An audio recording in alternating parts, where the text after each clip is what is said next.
Hello everyone. आज हम जानेंगे creating creating and inclusive school BEd second year के कुछ महत्वपूर्ण क्वेश्चन जो एक एग्जाम पॉइंट ऑफ व्यू से काफ़ी इंपॉर्टेंट है। तो चलो शुरुआत करते हैं। सबसे पहले हम जानेंगे what do you mean by learning disabilities. तो नाम से ही पता चल रहा है, लर्निंग बोले तो अधिगम, डिसेबिलिटी बोले तो कोई कमी। तो सुनने, बोलने, पढ़ने, लिखने या तर्क करने या गणितीय क्षमताओं के अधिकरण और उपयोग में महत्वपूर्ण कठिनाई से प्रकट होने वाले विकारों का एक विशेष समूह है। ये विकार व्यक्ति के लिए आंतरिक और केंद्रीय तंत्रिका तंत्र की शिथिलता के कारण होने का अनुमान है। कहने का मतलब क्या है कि बच्चे को या किसी व्यक्ति को सुनने, बोलने या पढ़ने लिखने ऐसे से में समस्याएं होती हैं, तो उसको क्या बोलेंगे? हम लर्निंग डिसेबिलिटीज बोलेंगे। सीखने की असमर्थता शब्द का वाक्यांश सामान्य बुद्धि वाले बच्चों में पाए जाने वाले विकार को संदर्भित करता है, जिसके विशिष्ट कौशल सीखने में कठिनाई होती है। लर्निंग डिसेबिलिटी मतलब क्या है कि विशिष्ट बातें सीखने में क्या होती है, कठिनाई होती है। जैसे गणित या रीजनिंग या पढ़ने लिखने ऐसी समस्याएं होती है, उसको क्या बोलेंगे? हम लर्निंग डिसेबिलिटी बोलेंगे। अब हम जानेंगे लर्निंग डिसेबिलिटीज के कुछ महत्वपूर्ण भाग। जैसे डिसलेक्सिया। डिसलेक्सिया मतलब क्या है? अगर पढ़ने संबंधी कोई भी असमर्थता है तो उसको क्या बोलेंगे? डिसलेक्सिया बोलेंगे। डिस्ग्राफिया। डिस्ग्राफिया मतलब लेखन संबंधी कोई विकार। कैलकुलिया तो मतलब गणित संबंधी विकार। देखो नाम से ही पता चल रहा है, कैलकुलिया बोले तो कैलकुलेशन। कैलकुलेशन किसमें होती है? अपनी मैथ में होती है। तो डिसफेशिया का मतलब क्या? वाक संबंधी विकार। डिसप्रेक्सिया का मतलब क्या? लेखन एवं चित्रांकन संबंधी विकार। डिसऑर्थोग्राफिया का मतलब क्या? बर्तनी संबंधी विकार। ऑडिटर प्रोसेसिंग डिसऑर्डर का मतलब क्या है? श्रवण संबंधी विकार। विजुअल परसेप्शन डिसऑर्डर का मतलब क्या है? दर्श संबंधी विकार। सेंसरी इंटीग्रेशन और प्रोसेसिंग डिसऑर्डर का मतलब क्या है? क्या ज्ञानेंद्रिय संबंधी क्या है? विकार। ऑर्गेनाइजेशन लर्निंग डिसऑर्डर का मतलब क्या है? संगठनात्मक डिसऑर्डर मतलब विकार। अब हम जानेंगे what do you mean by inclusive education, कि समावेशी शिक्षा से आप क्या समझते हैं। देखो नाम से पता चला है, समावेशी। समावेशी बोले तो समान।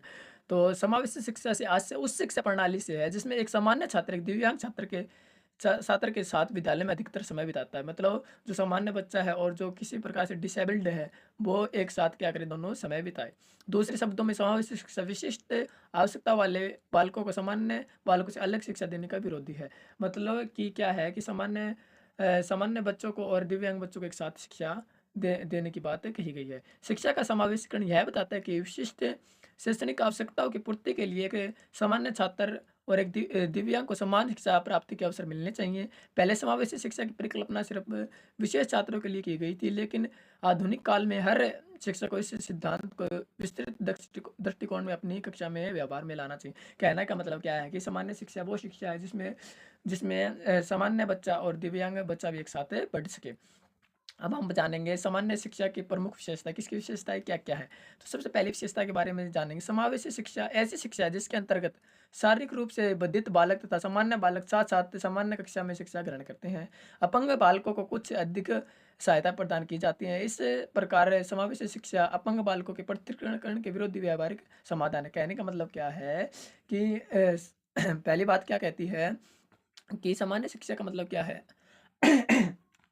और जो किसी प्रकार से डिसेबल्ड है वो क्या करेंगे? एक साथ पढ़ाई करेंगे। और लेकिन जो डिसेबल्ड बच्चा उसको थोड़ी सहायता क्या होगी? ज़्यादा प्रदान की जाएगी।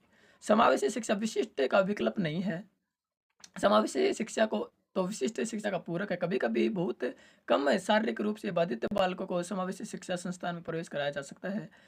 गंभीर रूप से अपंग बालक को जो विशिष्ट शिक्षण संस्थाओं में शिक्षा ग्रहण करते हैं, संप्रेक्षण व अन्य प्रतिभा ग्रहण करने के पश्चात वे संभावित विद्यालय में प्रवेश पा सकते हैं। इससे अगर बात करती है इससे कि तो इस शिक्षा का ऐसा प्रारूप दिया गया जिसके अपंग बालक को समान शिक्षा के अवसर प्राप्त हो तथा वे समाज में अन्य लोगों की बातें आत्मनिर्भर होकर अपना जीवन यापन कर सके। कहने का मतलब क्या है कि जो अपंग बच्चा उसको भी सामान्य बच्चे की तरह ही क्या होना चाहिए? ट्रीट करना चाहिए और पढ़ाई करवानी चाहिए। यह अपंग बालकों को कम प्रतिनिधि तथा अधिक प्रभावी वातावरण प्रबंध कराती है जिससे वे सामान्य बालकों से सामान्य जीवन यापन कर सके। मतलब इसमें इस प्रकार का माहौल क्रिएट किया जाता है कि वो सामान्य बच्चों की बातें क्या कर सके? पढ़ सके। अब हम जानेंगे समावेशी शिक्षा का महत्व, कि इसका महत्व क्या है। तो शारीरिक दोष मुक्त विभिन्न बालकों की विशेष आवश्यकताओं की सर्वोत्तम पहचान करना तथा निर्धारण करना। मतलब जो डिसेबल्ड बच्चे हैं उनकी क्या करना? पहचान करना। उसके बाद शारीरिक दोष की दशा को बढ़ाने से पहले वे गंभीर स्थिति को प्राप्त हो उनके रोकथाम के लिए सर्वप्रथम उपाय किया जाना। बालकों में सीखने की समस्याओं को ध्यान में रखते हुए कार्य करने में विभिन्न नवीन विधियों द्वारा विद्यार्थियों को शिक्षा प्रदान करना। तीसरी बात करें तो शारीरिक रूप से विकृत विकृतियुक्त बालकों का पुनर्वास कराया जाना। चौथी बात करें तो शारीरिक रूप से विकृतियुक्त बालकों को शिक्षण समस्याओं की जानकारी प्रदान करना। शारीरिक रूप से विकृत बालकों की शिक्षण समस्याओं की जानकारी प्रदान करना तथा सुधार और सामूहिक संगठन की तैयारी किया जाना। बालकों की असमर्थता का पता लगाकर उनके निवारण का प्रयास करना। कहने का मतलब क्या है कि सामवेशी शिक्षा मतलब महत्व क्या है कि जो डिसेबल्ड बच्चे हैं उनकी पहचान करना, तो उनके उसके अकॉर्डिंग शिक्षा क्या करना, प्रदान करवाना, ठीक है, और उनके जो शिक्षण अधिगम है उसमें क्या करना, बढ़ोतरी करवाना।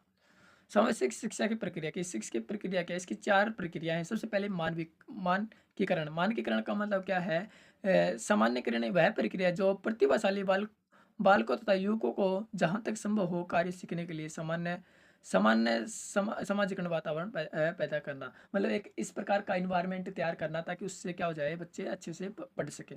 उसके बाद संस्था रहित शिक्षा। संस्था रहित शिक्षा ऐसी प्रक्रिया जिसमें अधिक से अधिक प्रतिभाशाली बालकों तथा युवक छात्राओं की सीमाओं को समाप्त कर देती है, जो आवासीय विद्यालय में शिक्षा ग्रहण करते हैं एवं उन्हें जनसाधारण के मध्य शिक्षा ग्रहण करने का अवसर प्रदान करते हैं। शिक्षा की प्रमुख धारा। शिक्षा की प्रमुख धारा वह प्रक्रिया जिसमें प्रतिभाशाली बालकों के सामान्य बालकों के साथ दिन प्रतिदिन शिक्षा के माध्यम से आपस में संबंध रखते हैं। मतलब जो अपने प्रतिभाशाली बच्चे उनके साथ क्या पढ़ने का मौका। समावेश समावेश वह प्रक्रिया जो प्रतिभाशाली बालकों को प्रत्येक दिशा में सामान्य शिक्षा के कक्ष में उनकी शिक्षा के लिए लाते हैं।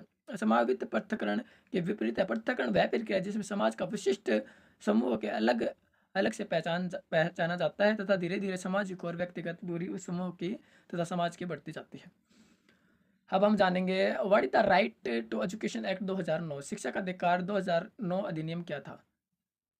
तो what is the right of education act 2009। अगस्त 2009 को भारतीय संसद द्वारा पारित शिक्षा के अधिनियम RTE बच्चों को मुफ्त और अनिवार्य शिक्षा का अधिकार की गारंटी देता है। मतलब राइट टू एजुकेशन एक्ट 2009 क्या था, ये क्या करता है, बच्चों को फ्री एजुकेशन की क्या देता है, गारंटी देता है। 6 से 18 वर्ष की आयु के बच्चों को निःशुल्क और अनिवार्य बाल शिक्षा का अधिकरण 2009 जिसके अधिकार कहता है। इसमें क्या होता है कि बच्चों को 6 से 8 क्लास तक 6 से 14 वर्ष के बच्चों आयु के बच्चों को निःशुल्क शिक्षा का अधिकार कर देता है। भारतीय संविधान के अनुच्छेद 21 के अनुसार शिक्षा का अधिनियम right to education act Bharat में 6 से 14 वर्ष की आयु के बच्चों के लिए मुफ्त और अनिवार्य शिक्षा के महत्व की बारीकियों को रेखांकित करता है। भारत अब दुनिया के उन 135 देशों में एक है जो शिक्षा का अधिकार RTE कानून लागू करने में कारण शिक्षा का अधिकार मौलिक है।